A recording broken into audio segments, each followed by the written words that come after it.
I've never had a subordinate with just a high school diploma. Don't ever show your face to me again." With that, Mary, the executive director, poured herself a glass of beer from the bottle. She held the glass in her hand, and just when I thought she was about to drink it, she splashed the beer all over me. I've faced plenty of discrimination over my lack of formal education, but this was the first time I'd been treated this poorly. The overwhelming disgust wasn't just because my shirt was soaking in beer. It was the sheer indignity of the situation. I knew I had to confront her and force her to face reality. After wiping my face with a napkin, I replied in a calm voice, "My name is Michael Carson. I'm in my 40s. I used to work for an overseas branch of a construction company. I say used to because I was recently transferred back to the headquarters. The company I work for is well known nationwide. Since I'd been working abroad, many people mistakenly assumed I had an impressive background. But that wasn't the case.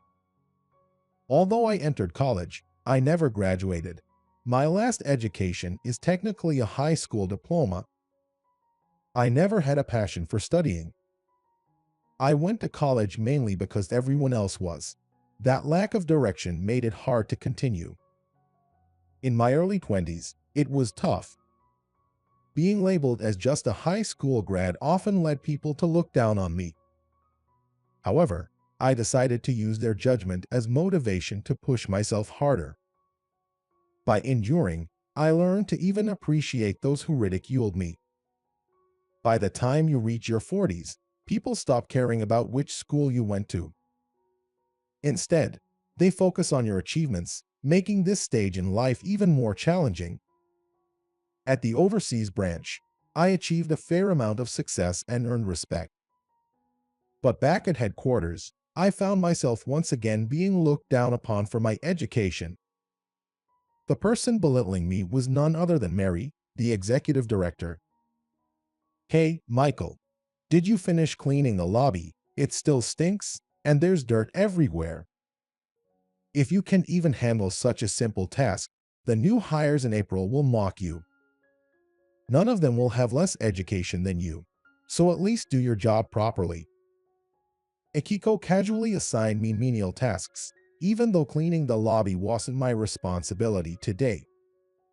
Of course, I wouldn't just leave a mess, but cleaning duties were rotated among all employees before opening hours. ID passed through the lobby earlier, and it was spotless. I tried to express my thoughts diplomatically.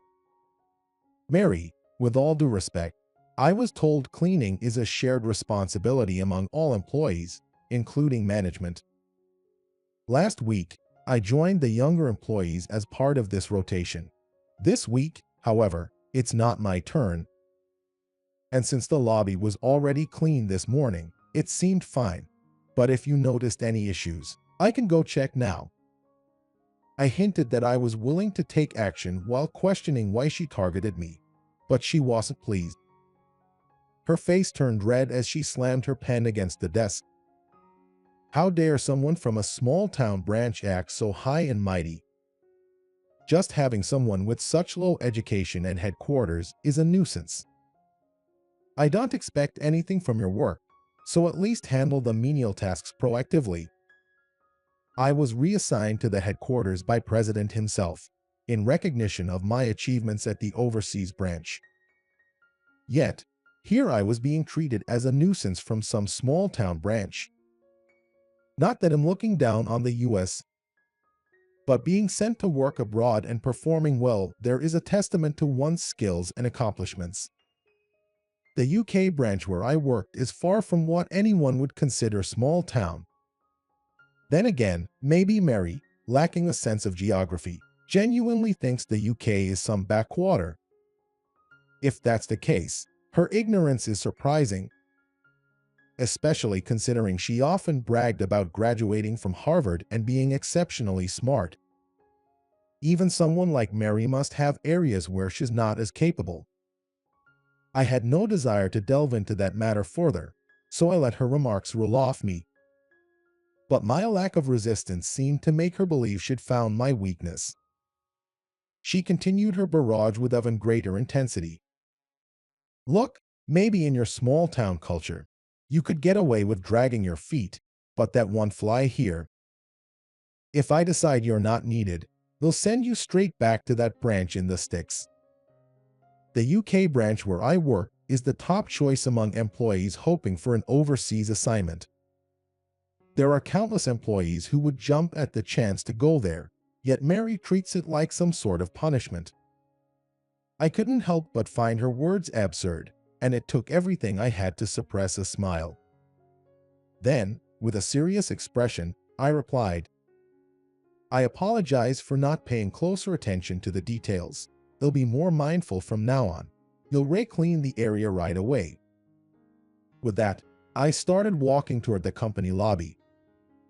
Behind me, Mary barked out orders in a dismissive tone. "Make sure it's done before work starts. And of course, clean the restroom afterward. Then, go around and serve coffee to me and the other managers." I was annoyed, but I figured keeping my identity under wraps for now would help me better understand the culture and atmosphere at headquarters. Though I felt like revealing the real reason for my return, letting Mary continue unchecked for a little while longer might reveal more areas for improvement within the company. Resolving to take it in stride, I kept walking, feeling her cold gaze on my back. When I reached the lobby, there was no noticeable dirt to be found. In fact, the area was spotless, with the glass windows gleaming and even the tracks of the doorframe free of dust or sand. The person responsible for cleaning today must have done an exceptionally thorough job. It was clear that both employees and visiting clients would feel welcomed in such a pristine environment. Mary just wanted to assign me arbitrary menial tasks. Since returning to headquarters in March, her initially polite demeanor had turned condescending. As soon as she learned I only had a high school diploma, she must have assumed that being a Harvard graduate gave her the right to look down on someone with less formal education. President Warren had instructed me to start working in April, but I had returned early from the UK, with his permission to ease into the office culture under the radar, keeping my position concealed. While Mary's behavior was blatantly over the line, the dedication and professionalism of the other employees gave me hope for the company's future growth. Being a leading construction company, it likely filters applicants through strict criteria, as suggested by Mary's earlier remarks. I hadn't encountered another employee without a college degree yet. I struggled with academics and didn't finish college, but watching the younger employees today made me reflect on my past. They approached their work with a level of enthusiasm and eagerness to learn that made me admire them deeply. It was a privilege to work alongside such motivated individuals, and I felt truly grateful. Lost in these thoughts, I returned to the office, only to see Mary smiling smugly as if she found something amusing. Puzzled, I soon realized what was wrong. My desk, which had been there earlier, was now completely gone. Where did my desk go? It's going to be a problem if I don't have a desk to work at. When I asked Mary, she pointed down the hallway before answering.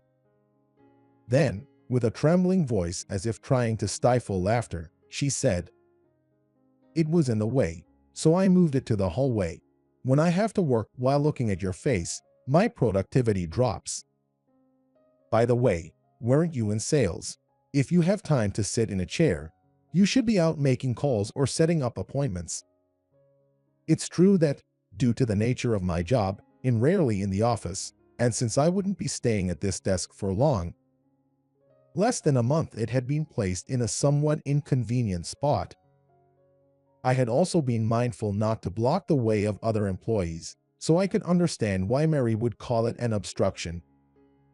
But still, could it really be acceptable to move an employee's desk into the hallway like that? It felt like going too far, so I asked Mary, Did you move my desk to the hallway because it was in the way, or was it because you don't like me? Though my words were soft, I cut straight to the heart of the matter. I could endure Mary's sarcastic behavior, but I couldn't help but worry about the new employees coming in this April. If they were treated the same way, it would be unacceptable. That concern led me to ask without thinking. Mary then responded with a chilling, almost terrifying coldness in her voice. You have some nerve asking that. You'll tell you. Both answers are correct. If both answers were correct, it meant she had moved my desk because she disliked me. Mary was no longer young. She should have been behaving like an adult by now, yet her actions were disturbingly childish. I couldn't help but wonder if any employees had been hurt by her behavior before I arrived. As I thought about this, Mary suddenly began telling a story from the past. Our company is a nationally recognized, first section listed construction company. Most of our employees graduated from reputable universities. Come to think of it, there was that low education employee who couldn't even graduate and came from some no-name private university you could get into if you paid. I remember him. Mary reminisced as she spoke. Her story went like this. She had once been that employee's supervisor. Though he was energetic and efficient, his university wasn't particularly prestigious or high-level, which led her to believe he was lacking in intelligence. So, she ordered him to pass some proficiency tests, telling him that he couldn't do any work until he passed a level, and even pushed him to quit his job over it. She proudly shared this past experience, but thinking it was probably just a joke, I gave a wry smile and asked her, "Surely you're exaggerating or making a joke, right? Also, you seem to care a lot about someone's university background. But don't you think education level doesn't really affect sales or work performance that much?" At my words, Mary shook her head in denial. Then, with a look of disdain, she continued, "This isn't a joke or exaggeration. It's an undeniable fact. Also, your statement sounds like you're trying to justify not studying in the past and almost admitting that you're low educated." Mary's words sent a chill down my spine. If she had simply instructed him to improve his work-related knowledge, that would have been one thing. But telling him he couldn't work until he passed the proficiency tests seemed like a clear violation of compliance. And asking for a level that even experts find difficult to attain, was outrageous. The employee who had been under her supervision must have felt utterly hopeless. With new employees joining in April, if Mary sets her sights on any of them, things could turn disastrous. A single instance of poor guidance from one person could lead to a major social issue. As a company, we had to be highly vigilant about the behavior of both employees and management. I made a mental note to be cautious of Mary's actions moving forward. With this in mind, I returned to work. Time passed quickly while I worked at headquarters. By April, mid-career hires and new employees were settling in, and I'd heard that the office had become much livelier. As for me, I've been working on new business ventures in collaboration with other companies, so I've barely been in the office. At the upcoming department event, we'll see Mary again for the first time in a while. And I couldn't help but worry about the new employees who would be in the same space as her. When I arrived at the event, I was relieved to see the new employees' bright expressions. During the event, it was announced that I had been appointed as the new executive director. Though I hadn't had much interaction with the new employees who had joined in April, I was to stand alongside them as the announcement was made. The announcement was scheduled for the middle of the event. As the beers were flowing and the party got livelier, my introduction was set to happen alongside the new employees' self-introductions. However, I decided to approach Mary first to greet her before that. We hadn't seen each other for a few weeks, But from now on, I'd be working above Mary, the executive director. It was better to establish smooth communication with her early on so that things could move more efficiently.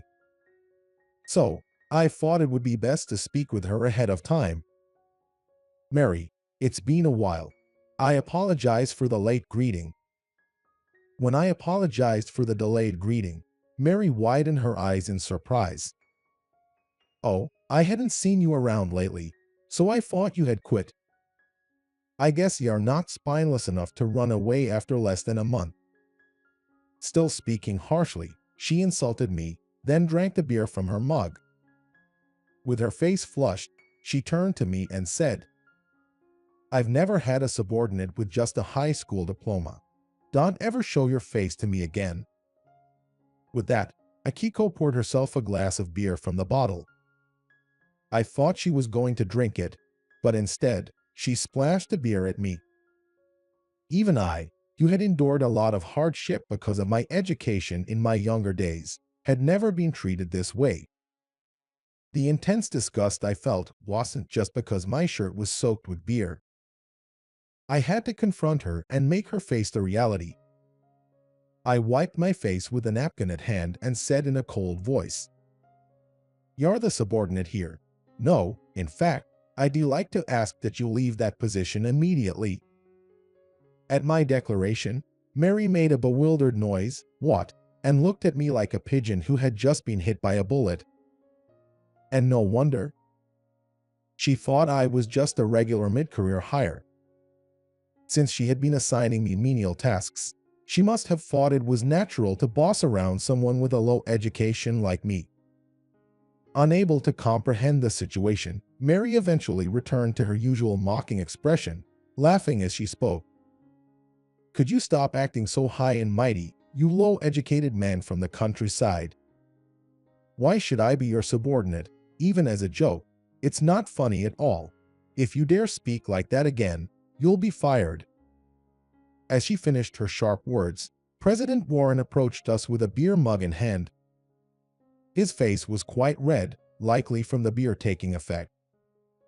As usual, he casually threw an arm around my shoulder and, slurring slightly, said, Michael, I've been waiting for your return. I've been wanting to take this company to the next level, and with you back, we've got 100-fold advantage. He laughed heartily, opening his mouth wide. Seeing this, Mary turned to him and asked, President, do you know this man? He's a low-educated guy who can't even clean properly.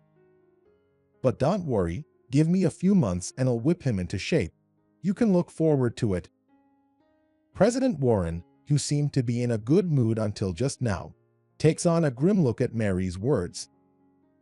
As expected, Mary felt uncomfortable with President Warren's reaction.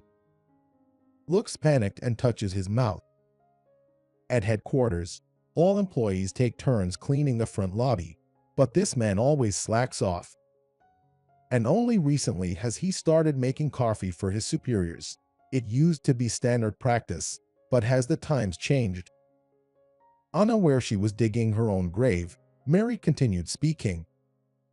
President Warren furrowed his brow even further and said in a solemn tone, Mary, are you telling me you've been making Michael clean and fetch coffee? What do you think he is? His voice carried a hint of anger, and Mary shrank back like a small animal spotted by its predator. Just as the president began to explain who I was, the organizer took the microphone and gave instructions to the crowd. The employees returned to their seats, and the new hires and I moved to the front. It seemed the introductions for the new employees and myself were about to take place. I went up to the stage and listened to the new hires introduce themselves as prompted by the organizer. After that, the organizer began to explain who I was. As I listened, I noticed from a distance how Mary's face grew visibly paler. When it was announced that I had been appointed as the new executive officer, applause erupted throughout the venue. The introductions ended, and the room returned to casual conversation. As I greeted employees who came to congratulate me, I made my way back to President Warren. Next to him, Mary was trembling, her teeth chattering. Now, do you understand that I wasn't just making things up? You're the executive director, and I am the executive officer. In other words, you are my subordinate. When I said that, Mary immediately changed her attitude, speaking to me politely. I see. Please forgive my many offenses. I was only told that someone from a rural branch was coming. Since I didn't even know there's a branch there, I assumed an unremarkable person had been sent. She continued. But how did someone from such a place rise to the position of executive officer so suddenly? I can't help but find it a bit puzzling. At that moment, I realized why Mary had been belittling me as someone from the countryside. Apparently, she had misheard or misunderstood when gathering information about me. With a wry smile, I corrected her. It's not UK, it's UK. I worked in London, UK, expanding our sales network and securing contracts for homes and commercial facilities. Hearing this, Mary's already pale expression grew even colder. President Warren added more context for her. He wasn't just working in the UK. You see, we struggled with sales in the UK for a long time. With the US urban population declining, we needed to expand profits by venturing overseas. He was the one who broke through and made it happen. At this, Mary clasped her hands together and, like a dog wagging its tail at its owner, spoke with a falsely cheerful tone. I see, as expected of Michael. I'm truly delighted to work with you. If you have any requests, please don't hesitate to let me know.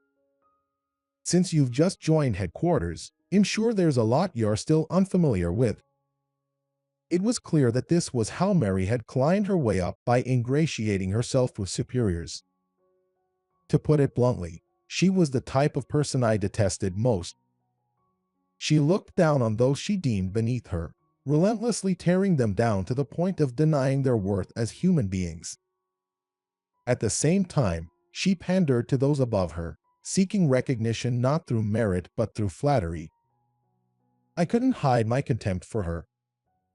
Without responding to her, I turned to President Warren and said, moving forward, we'll need to develop sales strategies focused on Europe and Asia. To ensure these projects proceed smoothly, I'd like to discuss personal matters. President Warren nodded deeply at my words. What matters most is people. If you need specific talent to achieve your goals, they'll make it happen, no matter the cost. Of course, if there are people who aren't needed, we'll address that too. Let me know your farts. As expected of President Warren, he was direct and decisive. He clearly understood what I was implying. Facing Mary, who had no idea what was going on, I stated clearly. I've observed the employees here at headquarters, and they are all highly capable and dependable. But I cannot accept Mary remaining as an executive. At the very least, I request her immediate removal from any position around me. At my words, Mary's face turned bright red, and she retorted, Wait a minute. We've barely worked together. What could you possibly know about me? Just because you had some success overseas doesn't mean you can make such claims. She then glared at President Warren, but he responded coldly. Let me be clear, Mary. Negative rumors about you have already reached me. They'll inform you of the next steps soon, but expect a thorough investigation. Mary seemed bewildered, as if she had no idea what he was talking about. She raised her voice in protest. I don't understand. What are you accusing me of? Please explain clearly. What exactly have I done? Though I wasn't privy to the investigation details, even the short time I worked with Mary gave me a sort of clear idea about what it might involve. I voiced my hypothesis to President Warren. Could it be related to verbal abuse and compliance violations? I've also noticed numerous problematic statements from Mary. President Warren nodded deeply. Exactly, Michael. The reports contain numerous accounts of intolerable behavior, and it's not something we can overlook. Out of the corner of my eye, I saw Mary leaning forward, seemingly desperate to deny it. Before she could speak, I confronted her with the facts. That's right. I was ordered to do countless tasks unrelated to my duty and was harassed for my education. With this kind of behavior, it's no surprise it's being investigated. Let's wait for the investigation's progress. Hearing my words, Mary seemed to realize her guilt and slumped, utterly defeated. She didn't speak another word. Soon after, a team was assembled to investigate Mary, and inspections began. The investigation revealed not only the misconduct Mary admitted to, but also that many employees had suffered under her. Besides being forced to do tasks unrelated to their roles, some employees were treated as personal errand runners. Others were subjected to demeaning comments about their educational backgrounds, which led to severe moral harassment. One employee, whose story once Mary had boasted about to me, was indeed a victim. Her actions had caused him to develop mental health issues, making her culpability even greater. The company, with President Warren and other executives at the helm, planned to issue formal apologies and appropriate compensation. Mary, of course, would not go unpunished. Having enjoyed unchecked power as an executive, she now faced severe consequences. Her dismissal was under consideration, meaning I might never see her at the company again. As for me, I was now leading a strategy team focused on expanding sales into Europe. Unlike the US, breaking into the European market posed significant challenges. Our brand recognition in Europe was nearly non-existent, and the region's strong emphasis on environmental sustainability created high barriers to entry. However, our company's technology had minimal environmental impact and boasted high customer satisfaction. Combined with our new innovations, I was confident that highlighting these strengths would generate demand in Europe. It wouldn't be easy, but given my track record, expectations were high. Ultimately, it's not about which high school or university someone attended, it's about the value they've contributed to society. Moving forward, I will continue to live each moment to the fullest, ensuring that my future self can look back with pride.